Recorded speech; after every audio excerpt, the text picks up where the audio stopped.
that a lot of these jobs, manufacturing jobs, Teamsters, all that stuff, is going to be eliminated. I mean, you're at the forefront of this. So how do you see this playing out?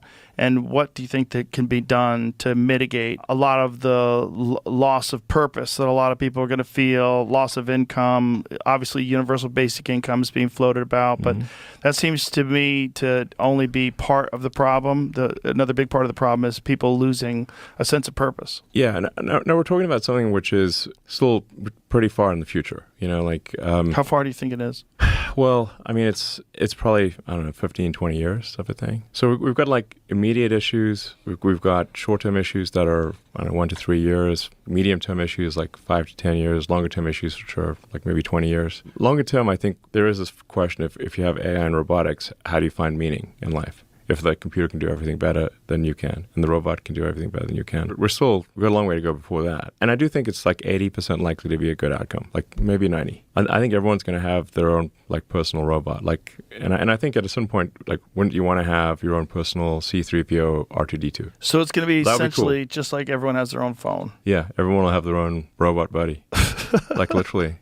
Well, it would be great if it protected you. Like if you walk down the street of New York City, you have a Terminator with you. I don't know about the Terminator. Hopefully, we got to avoid. We don't want this to be the plot of a James Cameron. We want more Gene Roddenberry than James Cameron movie situation. But it would be fascinating to watch some rich person walk down the street of New York City, flanked by 2 giant Tesla robots. Jack Tesla robots like that were there to RoboCop protect or you. But just fully robots. Somebody fully robot there to protect you from a bad neighborhood. Yeah. That would be very interesting. You could potentially see that. Yeah. Restaurants would probably have no robot rules. You can't bring a robot by the table. Man, the future's going to be wild. It's going to be wild. Yeah. It's going to be really unpredictable. Like, you probably have a pretty good sense of it, but I think most people don't understand the wave that's coming. Yeah. And how it's going to kind of completely drown society and change it forever. We have, like I said, it's not going to happen like overnight, but it's still like 20 years from now, I think there's going to be more humanoid robots than there are humans. Really? Yes. More humanized? Well, that's so crazy. So that's like more guns. We have more guns than people in America. We'll have more robots than people in America as well. Yes. If it wasn't for Twitter, at the early Twitters, you would be kicked off forever if you just dead name someone. So which is insane. Insane. Yeah. Insane. I mean, especially if you think about all the things that, like the Harris campaign and what the lies that they've told about Trump. You don't get kicked off for that, but you get kicked off for calling Caitlyn Jenner Bruce forever, for life. Yeah. It's totally insane. Yeah. But if it wasn't for you buying that and changing Twitter, I don't think we would be where we're at right now. I think it was a pivotal moment. I think historically, when people look back on it, it's going to be a pivotal moment in this very bizarre fight for the freedom of information. Yeah. Well, I mean, at the time I said, I think this is existential to the United States. It's existential to democracy, because if you don't have freedom of speech, you don't have democracy. Okay? Because if you don't have freedom of speech, people cannot make an informed vote. If they're just being fed propaganda and there's no freedom of speech, democracy is an illusion. So freedom of speech is the bedrock of democracy. That's why freedom of speech is the First Amendment. Once you lose freedom of speech, you lose democracy. Game over. That's why I bought Twitter. And it seems so simple. Yes. It seems so clear that everyone should agree to that, on the left or on the right. The squirrel thing is bananas. Yeah. That squirrel thing in New York? So here's the thing about the whole squirrel thing is that how can it be that we live in America, supposedly land of the free, and the government can barge into your home with guns, and so if you resist, you're going to get shot, and then take your pets and execute them. And if they can do that to your pets, what do you think they can do to you? I know that's not an exaggeration. Absolutely. It sounds like you're oh, that's so crazy. How can you make that connection? But why would you kill that cute little squirrel that was obviously a pet and trained from the time it was a baby? Yes. If you see the interaction that guy has with that squirrel, it was wonderful. It was really cute. Yes, absolutely. It was just obviously it was a beloved pet squirrel, and a raccoon too, and doing no harm. And the government comes in, barges into the guy's house, takes his pets, and kills them. I think this should really get people out there mobilized, frankly. America being the land of opportunity means that we have an environment where you succeed as a function of your hard work and skill. Yes. And that's radical. Radical. Like the best person succeeds. This makes you right wing now. Yeah. You know, I'm like, okay, great. Pull me right wing. I don't care. So, you know, like you're not a real country unless you have secure borders. You're just a fake country. And our cities are unsafe and dirty. You know, my mom was telling me, my mom's like pretty red pilled at this point. But you know what's going to red pill you really, really fast is having your friends get assaulted on the streets of New York. Yeah. And that happened to 3 of her friends this year. Got assaulted on the streets of New York, just walking around. Yeah. Nobody got arrested. Nothing happened. Well, the morale of the police is like depleted substantially. For sure, the morale of the police gets depleted. And then also, like, at some point, like if you're a police officer and you're arresting someone who's violent, you're putting your life at risk, obviously, because they might, you know, sometimes they'll try to kill you. And then if you know that arresting this violent person, they will be immediately released by the DA, which happens in New York. Alvin Bragg doesn't prosecute people. Then why should a police officer put their life at risk to arrest someone when they know that they will just be let out immediately? Yeah. It's pointless. Yeah. It's like the friggin' Joker. It's like Dark Knight. Like the friggin' Joker is in charge. Yeah. Like the criminals run free and the citizens are arrested. That like this is why I like keep going back to this like. Still pretty shook about the freaking squirrel thing. It's like sort of at gunpoint forced the guy to like stay outside his house while they got his pets and killed them. Meanwhile, you know, violent felons are running free, and this is in New York State, are running free. This is a Joker. Yeah, it's not. The law-abiding citizens are you know, arrested, and the criminals are let free. This is up, guys. Just the fact that they have the resources to do that when they have all the crime that they have. You have the resources, the government resources to go kill someone's squirrel. Yeah. What this whole idea of this government efficiency agency? The government, yeah. I mean, call it whatever you want. But what do you want to call it? What do you call it? I mean, I think the funniest name is DOGE, the Doge. Department of Government Efficiency. Yeah, I mean the idea is pretty simple. Is that like we've got this suffocating, massive federal bureaucracy, and the government spending is like bankrupting the country. You know, our interest payments on the national debt now exceed the Defense Department budget, which is the Defense Department budget is like $1 trillion a year. Interest payments on the national debt are now higher than the Defense Department budget, and growing like every month. So it's like it's not like basically we're on a path to bankruptcy. America's on a path to bankruptcy. So we have to cut government spending, or we're just going to go bankrupt, just like a person would that overspends. But it's even worse than that. Like we're spending money on all these these government agencies, and I actually asked the AI like how many government agencies are there, and the government isn't even sure how many government agencies there are. So it's like somewhere around 450, depending on what you call an agency. So they're at the federal level. So that's almost twice as many agencies as years that America has existed. So we're creating agencies at roughly 2 agencies a year. Wow. Yes, this is insane. I bet I wonder if there's even one person who could even name all the 450 agencies. How are you going to have the time to oversee all this? Well, I'm pretty good at improving efficiency. I mean, I would say so. Yeah, but still, this seems like a giant undertaking. Yeah, I'll probably need to beef up security. The left actually, interestingly, does not want to pick up much on this argument because the more attention the more you look at it, the more obviously it is true. Because you just say like, well, are the numbers correct? Are there really this many illegals that have been imported into swing states? Yes. They haven't just walked across the border. They've been flown in airplanes. App always existed, but it used to be for people coming over here, like shipping with goods, so they could track you while you're in America, so you could legally be here. They know where you are. And then they changed it to allow that app to schedule illegal aliens to come across the border. Yes. Asylum seekers. Yes. Come on in. Yes. Oh, you have an app.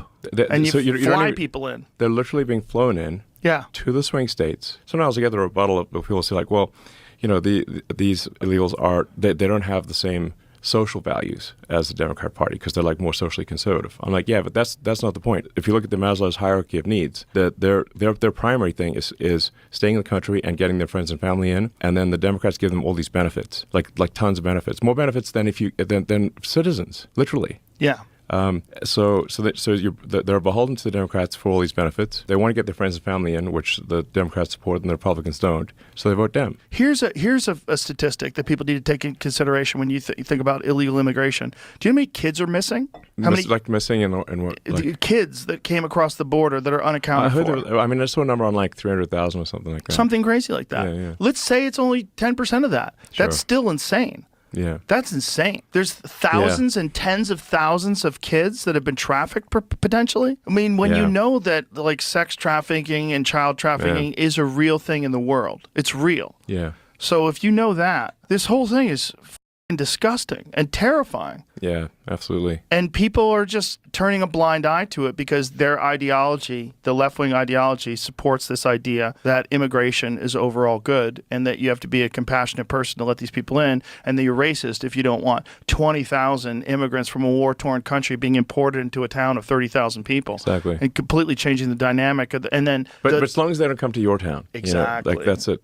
I mean, what are we going to be looking at 100 years from now? I mean, when you around 100 years from now, I hope civilization's around. Yeah, that'll be a win. Yeah.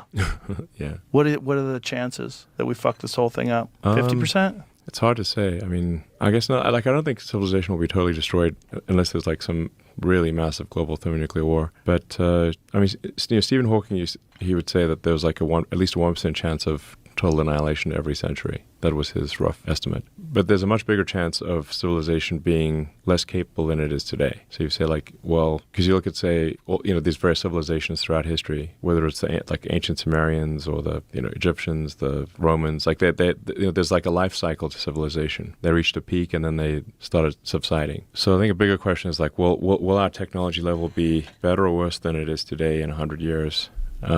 I think it's probably going to be better. I think, but any estimates are going to be there's so many dependencies. Like an estimate, I think I'm not sure it has any meaning because it's like there's so many things that can happen in 100 years. Well, the logical hope is always that people pay attention to history and they recognize the patterns and how civilizations have collapsed. Yeah. And they recognize what's going wrong in the current society and say, we have to do our best to mitigate this. And we've seen this happen before. Let's course correct and let's sort of manage what we've got here now and maintain what we've got here now because it's pretty extraordinary. Yeah. How much thought have you, because there's always these rumors, and I've contacted you about this before, but there's always these YouTube videos where they're talking about a Tesla phone, releasing a Tesla phone. No, we're not doing a phone. Have you ever thought about it? I mean, we could do a phone since like the operating system in the Tesla, it's Linux based, but we've written a massive amount of software on top of that. So like probably Tesla is in a better position to create a new phone that's not Android or iPhone than maybe any company in the world. But it's not something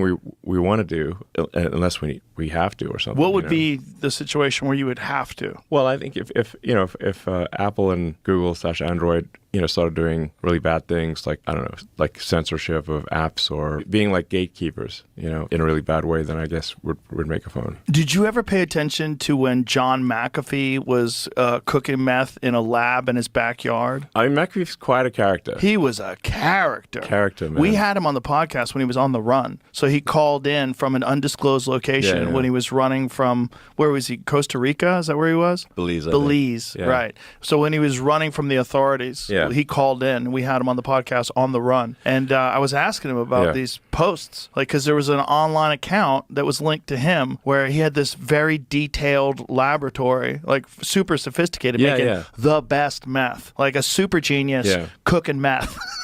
I mean, I think he had this lab, like he was making like a wide range of drugs.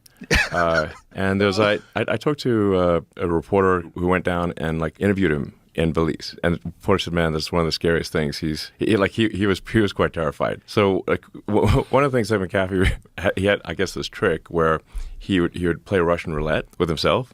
So he'd put a bullet in the revolver and they'd spin the chamber. And clearly he had like some like trick to know that it was not way that he knows it's not the right bullet. But I do wonder, like, if McAfee's high and he does that, he's not always going to get the trick right. You sure he had a trick? Or maybe So according to this reporter, when he went to visit McAfee in Belize, McAfee took out the revolver, put a bullet in the revolver, spun the chamber, and then pointed at his head and went click. And the reporter's like saying, "Please don't do this. Like, this is insane." Click, click, click, and then pointed the gun at the ground, and next went click, bang, and shot a bullet in the ground. Jesus. That's a hell of a party trick. Jesus. This is the next level of party trick. That's a guy who's seen The Deer Hunter too many times. Yes. I mean, Kamala can't even talk. That you invited her on your show. I think the most damage that could possibly be done to a campaign is going on your show and seeing what she says in hours 2 and 3.